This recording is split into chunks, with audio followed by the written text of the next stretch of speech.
చర్చించుకుందాం. ఏపీకి సంబంధించినటువంటి మొదటి వార్త కనుక మనం చూస్తే, ఏపీలో పెన్షన్‌దారులకు ఒక గుడ్ న్యూసు లేదా బ్యాడ్ న్యూసా?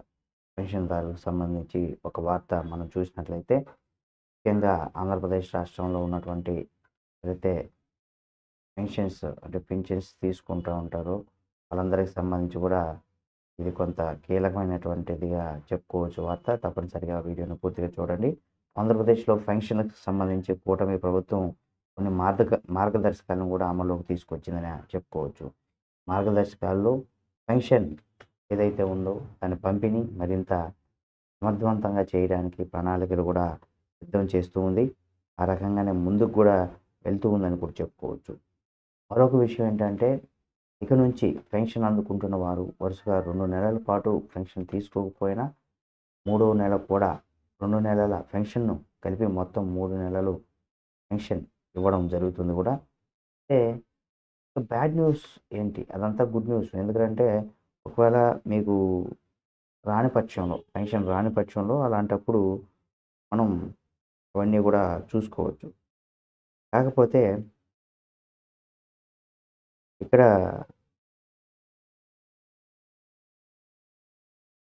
మరొక బ్యాడ్ న్యూస్ ఏంటంటే, వరుసగా 3 నెలలు పెన్షన్ తీసుకోకపోతే వారి పెన్షన్ కూడా రద్దు చేయాలని కూడా ప్రభుత్వం నిర్ణయించింది. ఇది కొంత బ్యాడ్ న్యూస్‌గా మనం చెప్పుకోవచ్చు.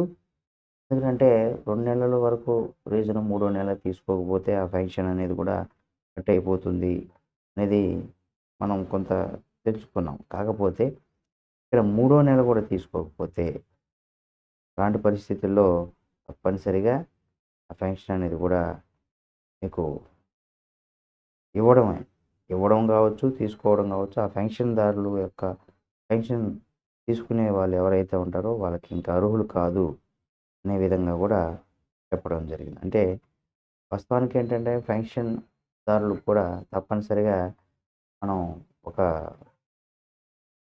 వాళ్ళు కొంతమంది బయట పని చేసుకుంటూ ఉంటారు. ఏదో వాళ్ళ జీవన పోరాటం కోసం బయట ఉంటూ ఏదో పని చేసుకుంటూ ఉంటారు. అలాంటి వారికి పెన్షన్ గనక లేకపోతే తప్పనిసరిగా అంటే వాళ్ళు ఇచ్చేటువంటి పెన్షన్ కోసం అందులో బస్ ఛార్జీలు అవన్నీ కూడా చూసుకొని రావాల్సినటువంటి పరిస్థితి ఉంటుంది. అలాంటి సమయంలో వారికి కొంత ఇబ్బందికరంగా ఉంటుందని మనం చెప్పుకోవచ్చు. ఒకటి ప్రభుత్వం దీన్ని కూడా ఒకసారి దృష్టిలో పెట్టుకుంటే మంచిది. దీనికి సంబంధించి నిజంగా అవునా? కాదా? కరెక్టా? కాదా? అనేది కూడా మీరు కామెంట్ రూపంలో కూడా తెలియచేయండి.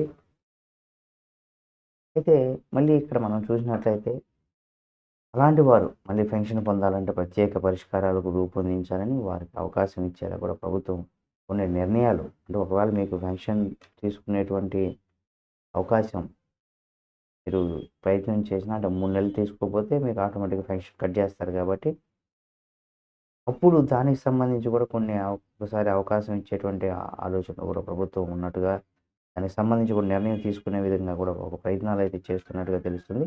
ఇప్పటి వరకు కూడా ఒకే నెలలో ఎవరైనా అందుబాటులో లేకపోయినా పెన్షన్ తీసుకోకపోతే ఆ నెల పెన్షన్ తిరిగి ఇవ్వరాదు అనేసి కూడా ఉన్న నిబంధనలు ఏవైతే ఉన్నాయో గతంలో నేను కూడా ప్రస్తుతం వరకు కూడా ఒకసారి ఎవరైనా పెన్షన్ తీసుకోకపోతే వారికి ఇంక నెక్స్ట్ మంత్ రాదనమాట. ఆ విధంగా ఉండేది. కానీ దాన్ని తిరిగి రాదు కాబట్టి అవి ఉన్న నిబంధనలు ఏవైతే ఉన్నాయో అవన్నీ కూడా ఆన్‌లైన్ సిస్టమ్ పనిచేస్తున్నారు. దానికి సంబంధించి కూడా మార్చే విధంగా కూడా రకంగా పరిష్కారం దిశగా కూడా వెళ్తుంది. తాజాగా చంద్రబాబు నాయుడు సర్కార్ నిబంధనలను కూడా సవరించి ఇకపైన 2 నెలల పాటు పెన్షన్ తీసుకోకపోయినా మొత్తం మూడో నెల కలిపి ఇవ్వాలని కూడా ప్రభుత్వం నిర్ణయం తీసుకున్నట్టుగా కూడా తెలుస్తుంది.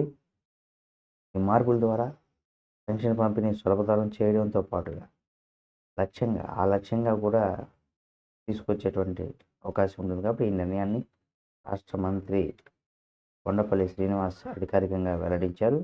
ఈ కొత్త నిబంధనలు ఈ నెల నుంచి కూడా అమల్లోకి రానున్నాయని కూడా చెప్పుకోవచ్చు. డిసెంబర్ నుండి కూడా అమల్లోకి రానున్నాయని కూడా చెప్పుకోవచ్చు. ఒకవేళ పెన్షన్‌దారులు వరుసగా 3 నెలల పాటు తీసుకోకపోతే వారికి శాశ్వత వలసదారులుగా గుర్తించి తర్వాత వారు పెన్షన్ పొందడాన్ని నిలిపివేయాలని కూడా ప్రభుత్వం నిర్ణయించింది. అయితే వారు తిరిగి ఈ ప్రాంతానికి వచ్చిన తర్వాత పెన్షన్ పునరుద్ధరించాలని కూడా దరఖాస్తు చేసుకునే విధంగా కూడా చూస్తున్నారు. కాబట్టి ఆ విధంగా తిరిగి తీసుకునేటువంటి వెసులుబాటును కూడా కల్పిస్తున్నారు అని కూడా చెప్పుకోవచ్చు. కాబట్టి మంత్రి కొండపల్లి శ్రీనివాస్ ఈ విషయాన్నయితే చాలా స్పష్టంగా చెప్పడం జరిగింది.